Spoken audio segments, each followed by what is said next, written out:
Oh, he's on the vert now. He's dank. There was a shimmer of hope that he was a keeper. That guy's beautiful though. Have you noticed that all these reds have been bright orange though? Yeah. Sometimes they're real metal. Yeah, sometimes they're blonde color. Beautiful. Well, welcome back everybody. Come on outdoors. In the meantime, while I put on this new fresh AM Fishing TX, the beacon on a PS Chackle screw lock jig head. Thank you everybody for all the new subscribers. For those of y'all that follow my content on Facebook, Instagram, thank you all also. This video is going to be a little bit different than what we're normally used to. For some reason this trip, it wasn't too hot. We had to battle through a lot, so there'll be a couple of more clips about it. But we're going to do a catch and cook further on in this video from my new adventures in our new kayak. So go ahead and stay tuned. Make sure to like, follow, subscribe, and hit the bell icon. That's a little bit better than what we had earlier. Still a dink. But I'll take it. Day's been pretty slow. Pretty meager.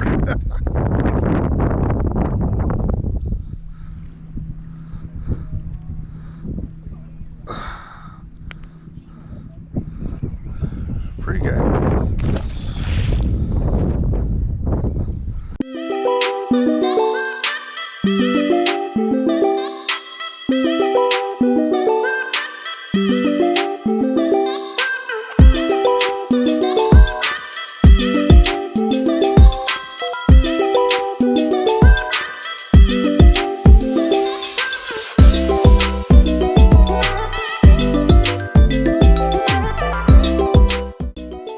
Yeah, definitely a big difference from running around in the boat all the time to now Hobie kayak. It's pretty interesting. I'm very impressed with this kayak. I used to have one before. It was one of those Ascents from the Bass Pro Shop, and it was a piece of junk. It felt some days I had more water in it than it did in the bay.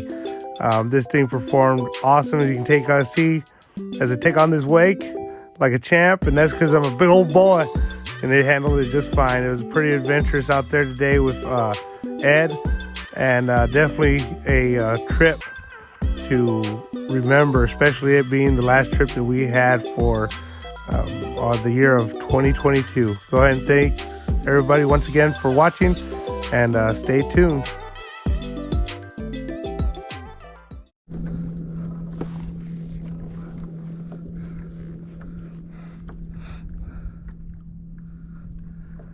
Oh, that's a nice one, bro. That's a keeps.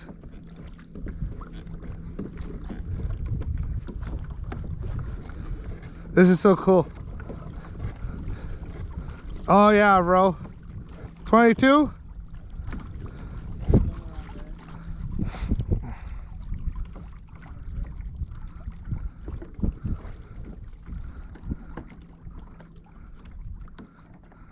What color? Oh, what are they? Like a blood diamond look? The broscription type lures? They got a lot of energy on them. Oh yeah, bro. Oh yeah.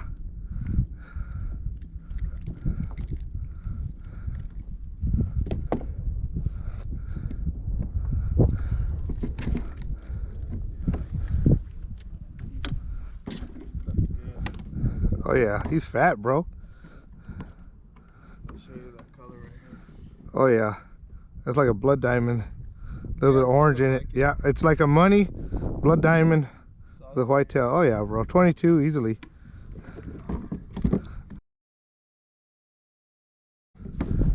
That's exactly what we came for. There's something charging over there too, bro. Yeah, I've been through them, bro. Hells yeah.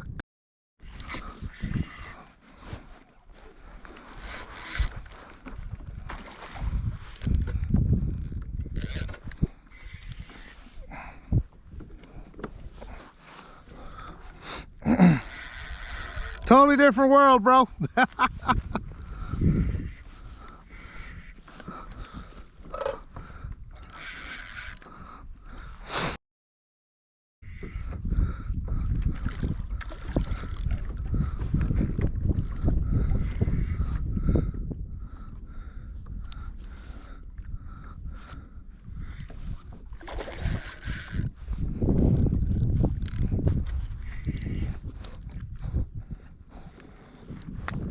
You've had enough, mister?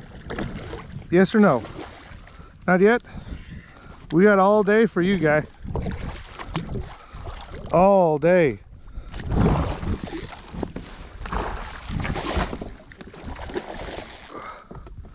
All day.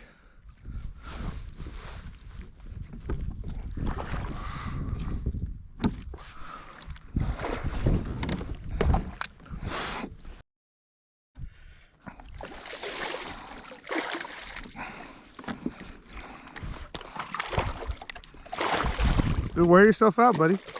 Come on. Wear yourself out.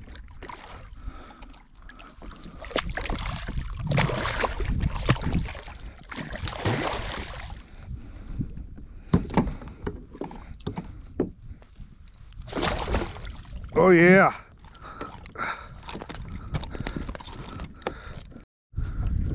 The head over there hooked up again.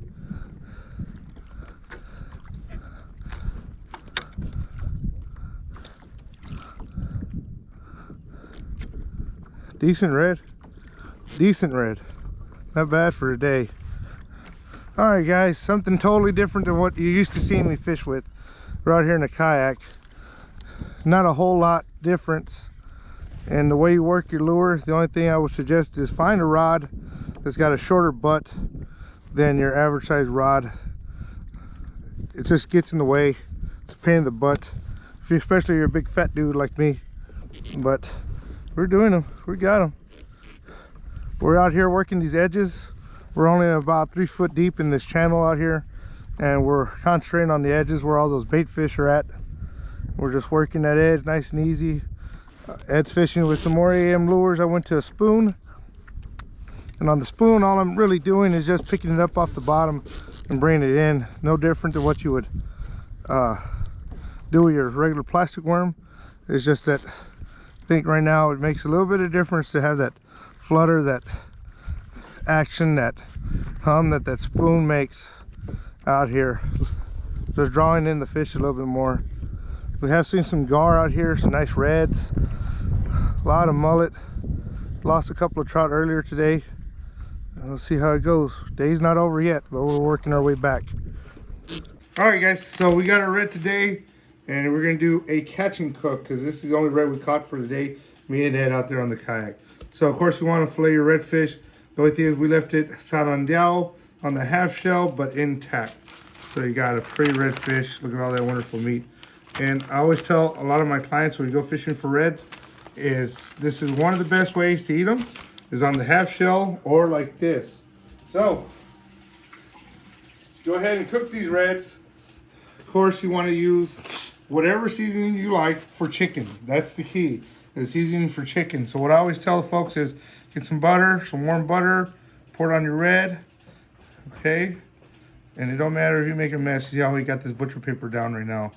And we're just covering this red with our butter. Everybody likes butter. Of course, I don't have garlic powder, but our seasoning today does. And whatever you use for chicken, cover it. Give it a nice dose. And don't worry about the spices having too much. Later on, we're going to add cheese and pico de gallo and stuff. This is that Texas HB brand chicken fajita seasoning.